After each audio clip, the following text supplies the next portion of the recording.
Et à la une du journal moyen aujourd'hui sur RMC, Guy Novès, son copain Denis, est complètement au bout du rouleau. Nouveauté dans le foot français, ça s'appelle le Remontada Project. Et puis François Hollande viendra nous faire un petit coucou si vous êtes sage. Il a du temps libre en ce moment, François. Vous êtes prêts? Vous écoutez RMC, c'est le 129e journal moyen de l'histoire du Super Moscato Show. En direct de la rédaction du Super Moscato Show, c'est le journal moyen d'Adrien Egoin. Francky a frappé, c'est l'instant 98. Je crois qu'après avoir vu ça, on peut mourir tranquille.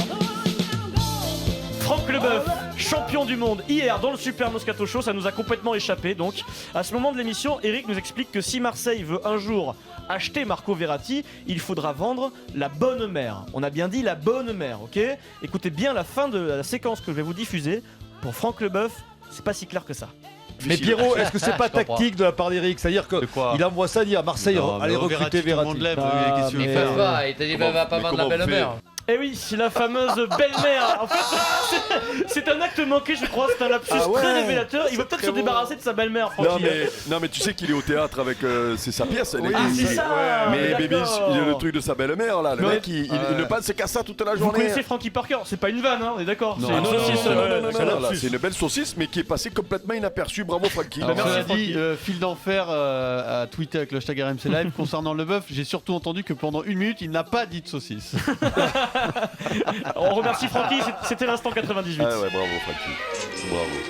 Je crois qu'après avoir vu ça, on peut mourir tranquille. Sans transition, nouvelle rubrique donc aujourd'hui créée par les dirigeants du Paris Saint-Germain, la Remontada Project. Le but, c'est terrible,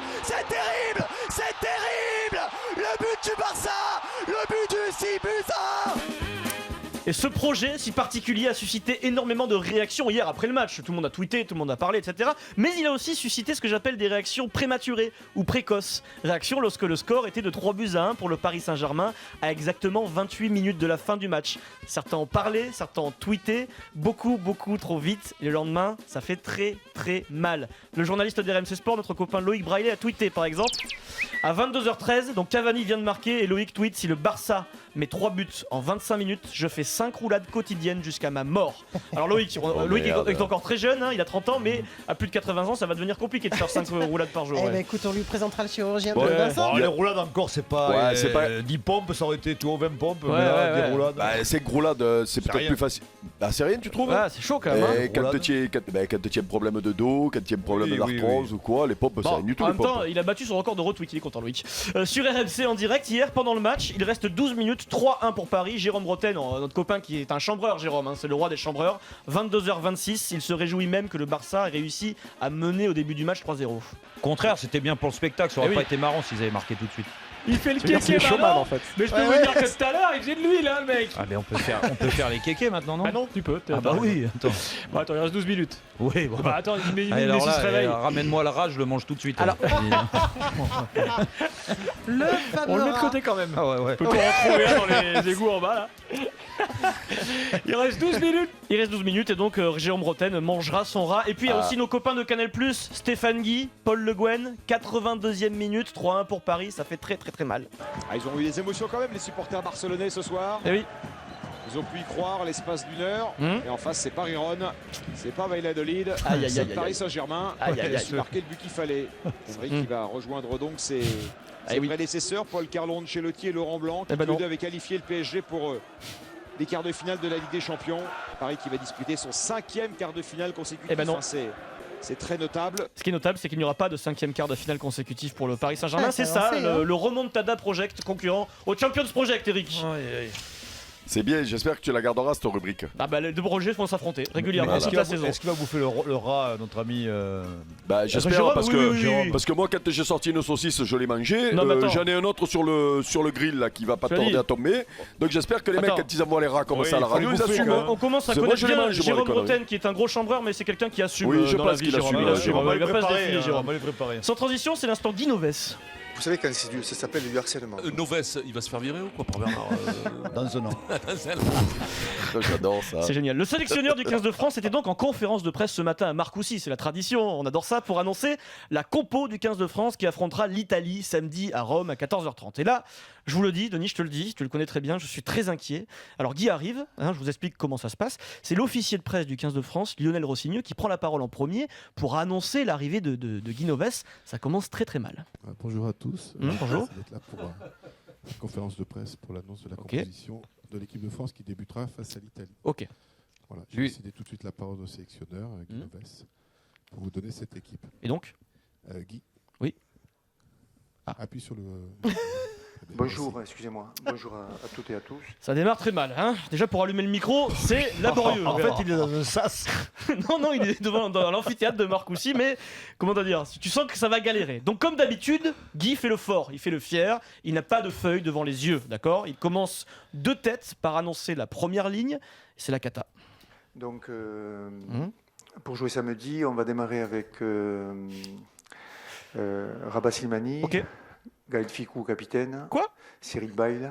Alors donc Fickou est à l'honneur et il va jouer capitaine. Alors il y a quand même un petit problème. Alors soit c'est un choix tactique inédit, ok ? Gaël Fickou est à l'honneur et capitaine. C'est un parti pris incroyable. Alors, donc on écoute la séquence en entier s'il vous plaît. Donc pour jouer samedi, on va démarrer avec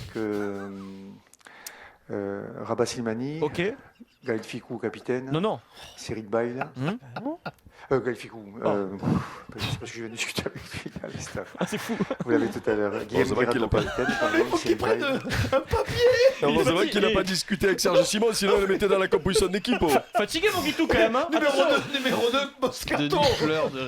Moscato, numéro 2. Attention, parce que là derrière il tente un enchaînement Guy Novès. Tu sais, il s'est repris donc il dit c'est bon, le plus dur est passé. Et alors il fait un perfect sur la troisième ligne, un perfect sur la troisième ligne, suivi d'un gros gadin sur la charnière qui suit. Louis Picamol. Parfait. Kevin Gourdon. Super. Fabien Sanconi. Nickel. La charnière. Magnifique. Charnière. Ah. Et voilà le trou. Ah merde. Baptiste Serin. Ok. Et l'ouvreur.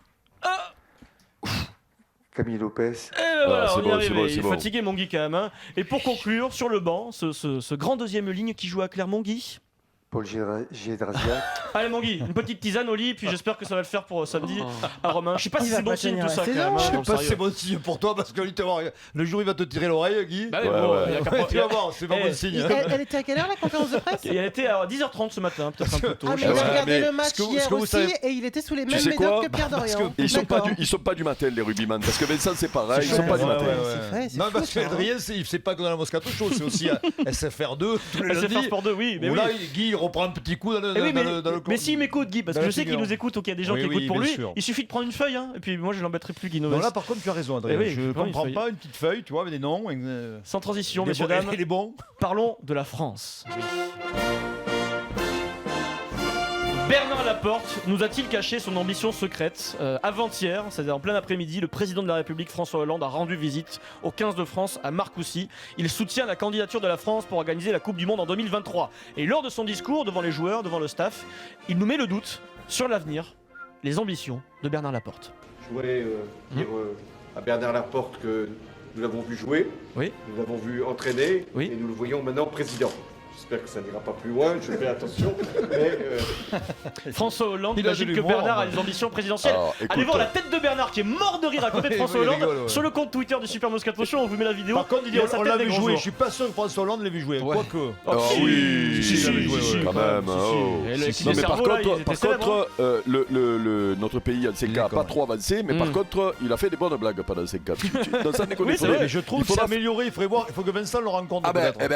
Il est très drôle François Hollande. C'est quelqu'un de très drôle. Il est très drôle et surtout ces derniers temps il est très détendu. Il est en roue libre complet. Ah ouais, là il est en roue libre complet là. Mais c'est ça qui est bon. Sans transition, retour 30 secondes juste à Marcoussis, c'est important, où Guy Novès nous attend. Alors Guy, vous êtes quelqu'un qui aime Non, arrête. Si un jour tu reviens avec le nez cassé, toi on sait d'où ça vient. Non mais si un jour il y a problème, c'est soit l'Olympique de Marseille, soit Guy Novès, ok ? Vous êtes d'accord ? Vous aimez le sport Guy, vous êtes sélectionneur de l'équipe de France. Vous soutenez donc tous les clubs français en Coupe d'Europe de foot, puisque vous êtes sélectionneur de l'équipe de France. Vous êtes déçu pour Paris Saint-Germain, Guy ? Le PSG, moi je suis toulousain. Ah. Donc, et d'origine espagnole. Donc, ouais, donc en fait, je suis content de l'élimination d'un club français en Coupe d'Europe. Qu'ils le disent au moins. Mais non, mais pourquoi il le dit pas? Parce qu'il va pas au bout. Il l'a dit là. Non, mais il le dit. Mais il dit, je suis content pour Barcelone.